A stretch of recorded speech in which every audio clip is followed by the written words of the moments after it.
Sabemos por propia experiencia y porque a lo largo de todo el Evangelio se nos enseña también que en lo más profundo de nuestro ser, con el latido de nuestro corazón y la respiración de nuestra vida, late y respira el ansia, el anhelo de ser felices. Todos queremos ser felices.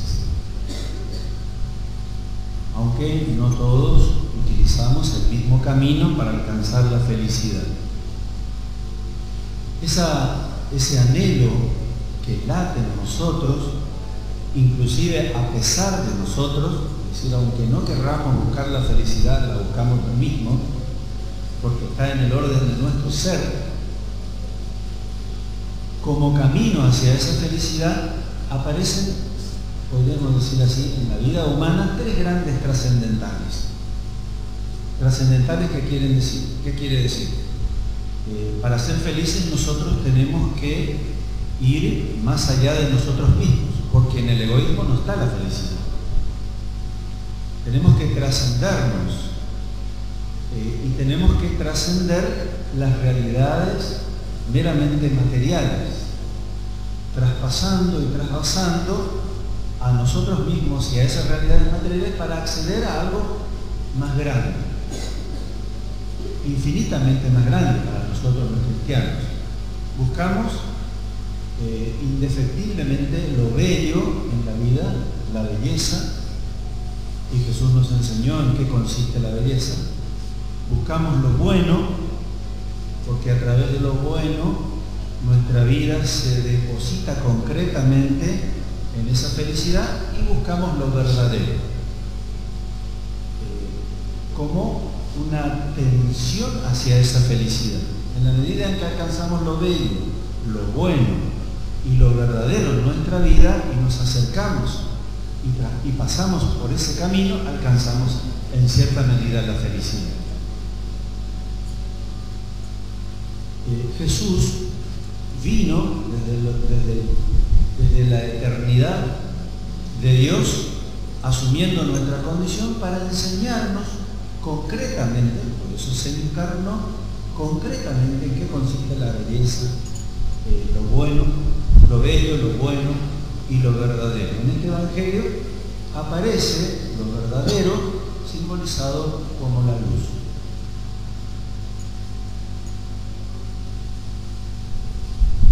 En ella estaba la vida, en la palabra, y la vida era la luz de los hombres. La luz brilla en las tinieblas.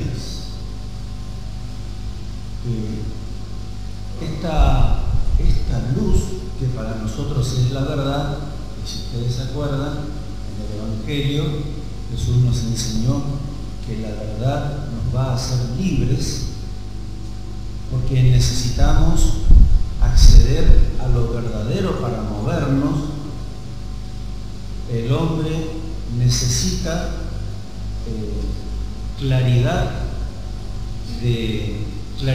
y luz para poder obrar y actuar en el camino de la vida. Entonces, para nosotros, esa luz, esa verdad, no es simplemente un ejercicio subjetivo, es decir, que nosotros podemos hacer con nuestra razón. Por nuestra simple razón, con nuestra pobre inteligencia, no accedemos a la verdad. Accedemos a pequeñas verdades que, si nosotros las absolutizamos, entonces nos metemos en un pozo o nos encerramos en un frasco, porque nuestro acceso a la verdad siempre es parcial. Sí. En el día creo que fue en la vigilia de Navidad o en el día de Navidad, yo había dicho que el Hijo de Dios se instaló, podemos decir así, en el centro de la historia humana, conjugando en su persona el tiempo, lo que fue, el pasado, el presente y el futuro. Y estando en el centro de la historia humana, se convirtió en eje de toda nuestra salvación, de nuestro equilibrio, de nuestra madurez, de la redención. Cuando hablamos de el hombre que busca trascenderse a través de la verdad, hablamos de esa luz que está en el centro de nuestra historia. Para nosotros, la verdad es una persona. Y esa es la gran diferencia. La verdad no es un simple ejercicio, no es un simple acceso humano que hacemos con nuestra razón. La verdad es un acto de comunión. En la medida en que comulgamos con Él, en la medida en que nos unimos a Él, entonces encontramos la verdad. Entonces la dinámica no es algo interno que yo descubro, sino que es algo hacia quien yo me pliego para encontrarlo. Y ese hacia el cual yo me pliego es una persona. Y el encuentro con esa verdad no necesariamente comienza con un ejercicio intelectual, comienza con una realidad del amor. La verdad y el amor en el Evangelio están íntimamente unidos, de tal manera, y esto es lo importante de la verdad y de la luz, de lo que nos habla el Evangelio, que si nuestro amor no está cargado con el peso de la verdad, entonces es trucho. Porque nosotros somos especialistas, podemos decir así, de retorcerlo todo. O mejor dicho, estamos sometidos a la ambigüedad en muchas cosas. Y le llamamos a veces amor a la posesión. O le ponemos otro nombre a las realidades, distorsionando la realidad. La verdad, que es única y que está en el centro de nuestra historia y está también en el centro de nuestro corazón, espera, implica, exige que nosotros le demos el lugar que le corresponde. Desde el altar de nuestro corazón, poniéndole a Dios en el centro, y desde el centro de la historia, dándole el lugar que le corresponde a Dios en nuestras opciones, en nuestra manera de relacionarnos con las personas y con las cosas, en la manera de relacionarnos con el mundo y la naturaleza y con nosotros mismos. Y de esa forma, y no por otro camino, encontraremos la verdad que hace que nuestro corazón descanse, se aquiete. Mientras eso no suceda, vamos a estar inquietos, rayando en la angustia muchas veces. ¿Por qué? Porque nuestro referente somos nosotros. Nuestro referente de la verdad es nuestra inteligencia y nada más. Y nuestro referente de la verdad siempre tiene que ser aquel que está en el centro de la historia y de nuestro corazón. Y cuando eso se hace realidad medianamente en un porcentual razonable en nuestra vida, entonces allí encontramos la quietud. ¿Por qué?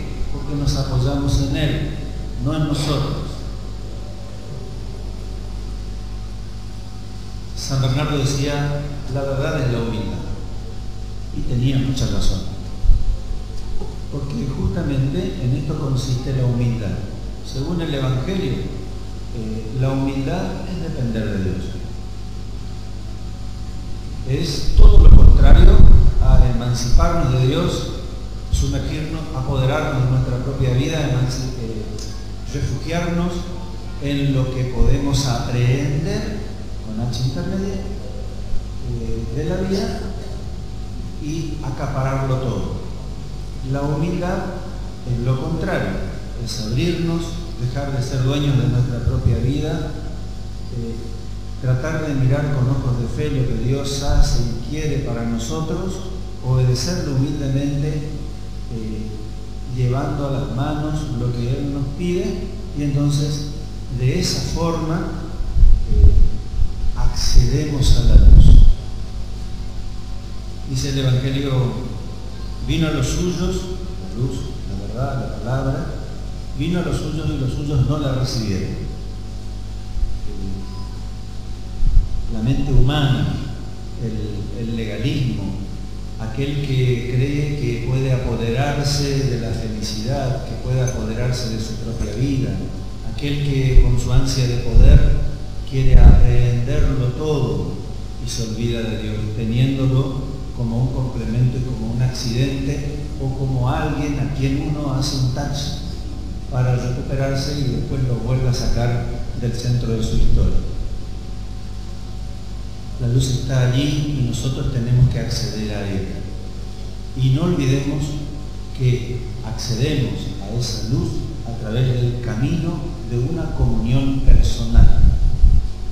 La verdad es una persona y nosotros como personas, no solo con nuestra inteligencia, sino de manera integral, con todo nuestro ser, tenemos que ponernos en contacto y en comunión con ese que está en el centro de la historia y en el centro de nuestro corazón. Allí nos iluminamos y desde esa luz nos trascendemos, y al trascendernos, como dice en la primera carta a los Corintios, capítulo 13, nos regocijamos en la verdad. Nuestra vocación es la felicidad y a través de la luz llegar a regocijarnos, a alegrarnos, a gozarnos con la luz de la verdad que se cruza en nuestra historia.